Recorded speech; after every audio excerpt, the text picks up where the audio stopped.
Hi everyone, Stepan here. I'm going to show you the Breyer Caro-Kann or the King's Indian attack against the Caro-Kann for white. However, I'm going to focus on setups for black because this is an opening I really enjoy facing and I don't think I've ever lost a game against it. Just one second. Lucia, ili ima kave? Sorry, I forgot to pour in some coffee. Anyway, thank you. Anyway, when white plays d3, obviously they aren't playing d4, so they aren't challenging the center. Now what's their idea? Their idea isn't to play passively, their idea is to get this. I've put on the King's Indian attack setup for white, and this is what black normally does in the King's Indian defense. So this is what white is trying to achieve. And almost regardless of what black plays, white is going to be playing for the same King's Indian attack setup. Let me show you the King's Indian defense now. So if you can see the difference between the two setups, the only difference is that this knight is already on d2, and in the King's Indian defense for black, the knight is still on b8 and will usually be developed to c6. Now, when white plays d3, we can immediately say that this is the most likely thing they will do. Knight bd2, knight f3, g3, bishop g2, castles kingside. So as black, we have a major choice. And we're going to be talking about two different setups against the King's Indian attack, or the Breyer variation black can play. One of them is this setup, the e5 setup, and the bishop outside the pawn chain over here setup. You usually play bishop d6, but you can also play bishop to e7. I call it the e5 setup because black starts with e5. This I used to play. And there is one line in this setup for black white can play that made me stop playing this. The second setup is the g6 setup. And it's fairly similar, but the main difference is our bishop is not on d6, it's on g7. So why is that important? You can see that in both setups, white is facing a broad center from black. Black isn't playing a normal Caro-Kann. We don't need a pawn on e6 if there is no pawn on d4 to prevent e5. So black will almost always play the move e5 and not e6. So that's sort of the introduction to the opening. White will have to deal with black's big center, and black will have a setup that's safer than the Queen's Gambit or c4 d4 against the King's Indian defense. Let's go back to the King's Indian defense briefly once more. I'm sorry, Lucia is taking the dogs out, so sorry about the noise. Try out Chessbook. It's a great tool for studying openings. It's very easy to use. It focuses on moves that people actually play. It explains the plans in certain positions, and it's going to highlight the mistakes you made in your games. So you can play through model games in your openings. You're going to get served games daily, and you can view performance by opening, which will be there once you complete your repertoire. Check out Chessbook by following the link in the description below. It's only $8 a month, even less if you pay yearly, and I hope you like it. White starts with d4, black plays knight f6, white starts with c4.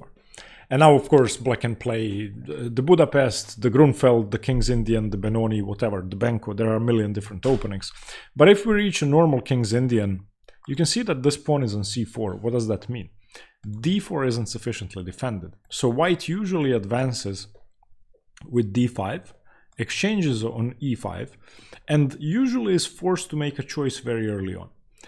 In the Breyer, our pawn is on c6. So when we play d5, this pawn is supported. White is going to continue with knight d2, and when black plays e5 or g6, d5 is defended. That's a very, very big difference. I'm not saying black isn't going to play c5 at some point in some lines. They are, but you don't have to.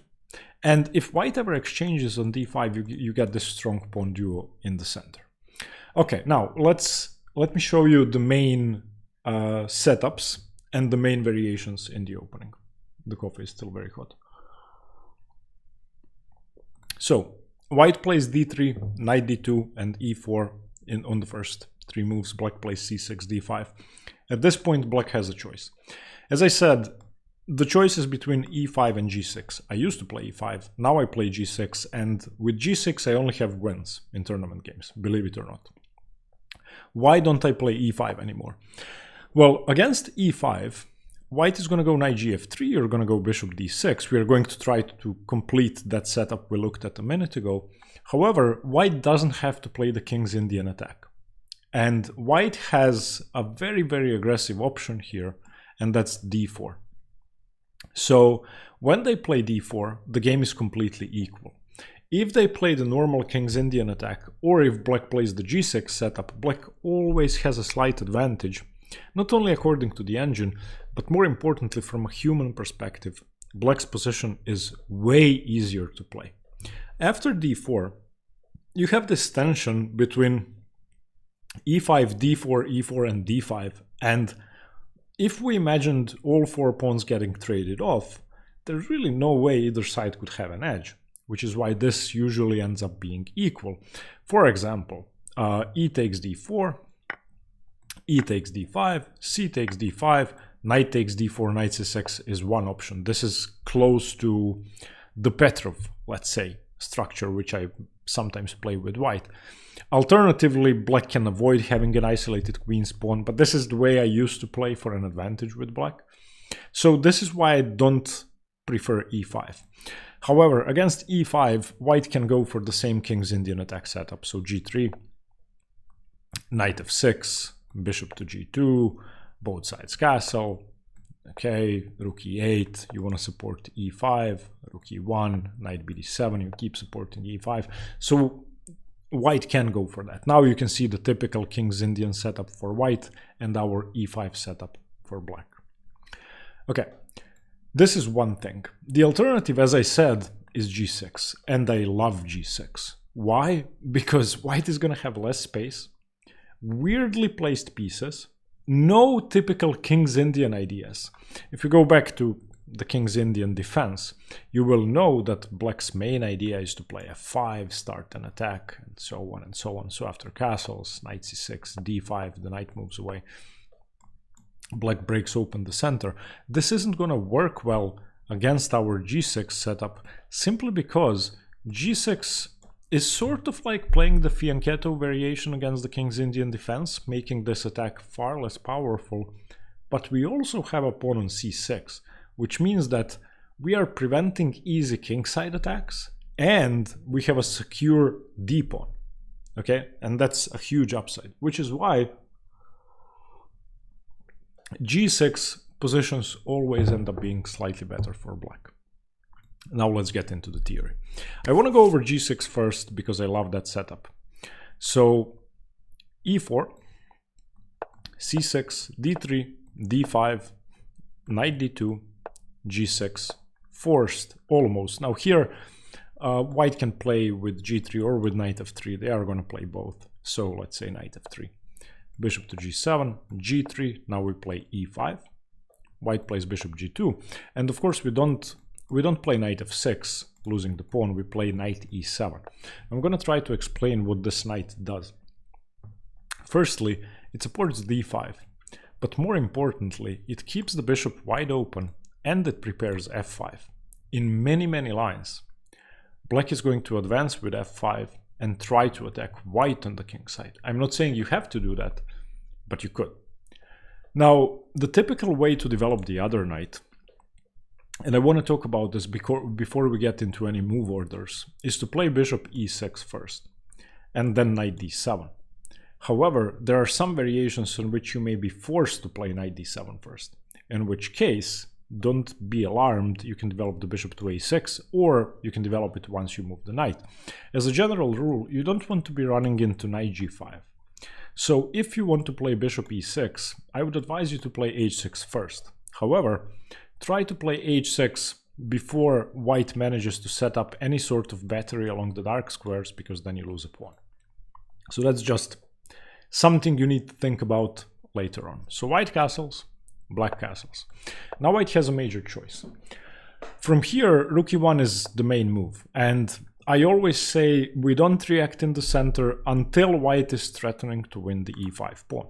So up until this point, there was no need to do anything drastic. At this point, white is threatening to take and win the pawn on e5. We know that we don't want to play knight d7, blocking our bishop to defend the pawn. So we advance with d4. And now there's a famous game between John Littlewood and Viktor Korchnoi where white played knight c4, which is the main move. And now comes the most thematic trap in the Breyer variation. I got to play this in about 20 blitz games, believe it or not. The pawn seems to be hanging, but black plays b5. And white is very close to losing here. From a practical perspective. Why? Because retreating is so bad and your knight doesn't really have any squares after that except for b3, and taking the pawn loses a piece. So if you take, then black just goes pawn to f6 and the knight is trapped. The bishop's covering g4, c6 defended, c4 is controlled. There are no moves. The best move is to take here. And now I've taken with the knight and with the pawn. And even though this should be winning because you're a piece up, the engine gives it as -0.4, -0.5, so white definitely has compensation. And I think I've concluded that taking with the knight is slightly more pleasant, even though you don't control these two squares. It's very hard for the knight to get to f5 because the knight covers h4 and the bishop covers f5. And also very importantly, your knight has the e5 square. So if that happens, if on d4 they play knight c4, you can safely play b5. And if the knight drops back, then this is just pure fun. a5, white needs to start undermining your center, so c3, c5. You will play c5 in many of these lines to free up the c6 square for the knight and to support the pawn on d4. So remember that pattern as well. So rook e1, even though it's the main move, isn't really a good move. From here, black scores better than white does. So let's look at some alternatives. b4 is sort of the main alternative, and that does two things. Prepares bishop b2 and prevents an easy c5. But this again is inaccurate. I mean, from here, there are no good moves for white. Black is always slightly better. It's not a winning advantage, but it's a significant advantage. So when there's a pawn on b4, we play a5, especially if the rook is undefended, so a5. And now white either loses a pawn with b5, allows us to take and win a pawn this way. a3 loses a pawn because the a pawn is pinned, the rook is hanging. If you play c3, then I take on b4 and go knight a6. And you have to play something like rook b1 to defend. Awful, which is why on a5 most people just take. And it's obvious that this isn't good, because after queen a5 we have developed the queen. There's an isolated pawn on a2. After something like bishop b2, c2 is also weak. Of course we don't want to play d4 giving away c4, that would be a disaster, but we can play h6, bishop e6, knight bd7, slowly building up our position.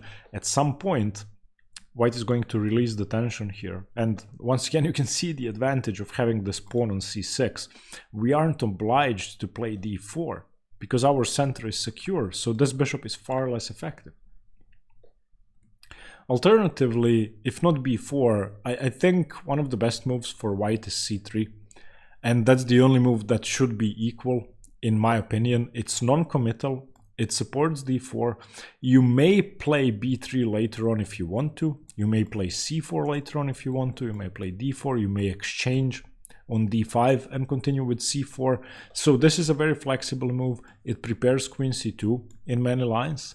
It keeps an eye on e4 and d3. And you can later play rook e1. It also prevents d4. So this insertion is very important. Now, there's another reason why playing a waiting move is important. White would really like to play bishop e6. However, if we play bishop e6 now, then there is rook e1. And what do? Are we going to lose a pawn? Well, if we play knight d7 now, there's knight g5. And this is close to winning for white. We cannot allow our bishop to disappear because then everything's going to be weak. The queen is coming to g4. Which is why on c3, I would advise you to play a non-committal move, such as rook e8. Most people play knight d7 or h6. Those are fine, but rook e8 I think is the best move. And now let's say white continues with rook e1. We can again not commit to anything. Let's say we play a5. If white exchanges on d5, we can take with a knight. Why not? And our position is fine. Maybe we can even consider knight d7, knight f8, knight e6 later on. Maybe f6. So c3 is, in my opinion, the only problematic move. Against it, I play rook e8. However, no one has ever played c3 against me in a tournament game. You can also get away with knight d7, but I don't like that. Let's say a5 again, e takes d5. Now we can play c d5 because the knight defends over here, c4, d4. A weird Benoni type structure in which we already have a pawn on a5, our knight has c5. If we play knight c5, bishop f5, that's great. This is basically a reverse fianchetto Benoni, and it obviously should be fine for black, and it is fine for black. But I still prefer playing rook e8, which is less committal than this. Finally, there's b3. And b3 is really not such a great idea. You can play queen c7, bishop b2, and once the bishop comes to b2, then we shut it in, and that's it. And I've faced this multiple times. I think most inexperienced players play this because they don't see an alternative to develop the bishop. c3, breaking the center, should be thematic, but then you leave a weakness on d3, and no, that's just not good. So in short, the g6 setup prevents white from having an easy King's Indian attack. It simply doesn't work. Just remember that you play knight e7, then you castle, and then if white threatens to win a pawn, we react with d4. If they don't, we either play knight d7 or a5 or rook e8 and wait for white to do something to liquidate the center. Okay, now let's look at e5 setups. So, same position as before, except black doesn't play g6, black plays e5. As I said, I used to play this all the time. Now I don't anymore. Knight gf3, white does the same thing, bishop d6, okay?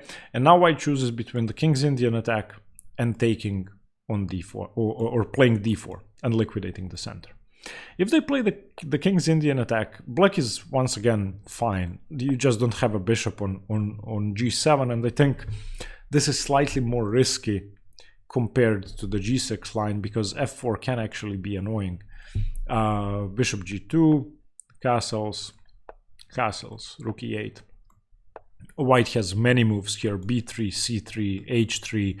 I think rook e1 is the best move, and it's the most precise move, but probably c3 followed by queen c2 is the most flexible. And you can see that white is doing the same thing they were doing against g6. So let's assume rook e1 and c3 and b3 are their moves. Once again, we can play knight bd7, but we don't have to. People have played bishop g4. I'm not a big fan of bishop g4, especially since we have easy access to f8 for the knight and the g6 square for the knight. So I prefer knight bd7. c3, once again, a5. We want to prevent an easy b3. We want to meet b3 with a4. Queen c6, h6, for example. If b3, then a4. And this is very, very tense, very, very flexible for black. I prefer launching this a pawn forward and waiting until white does something in the center. What you have to make sure is that the e5 pawn is defended. And once this knight moves away, if f4 is being prepared, start calculating. It usually won't work, but it can work in some positions.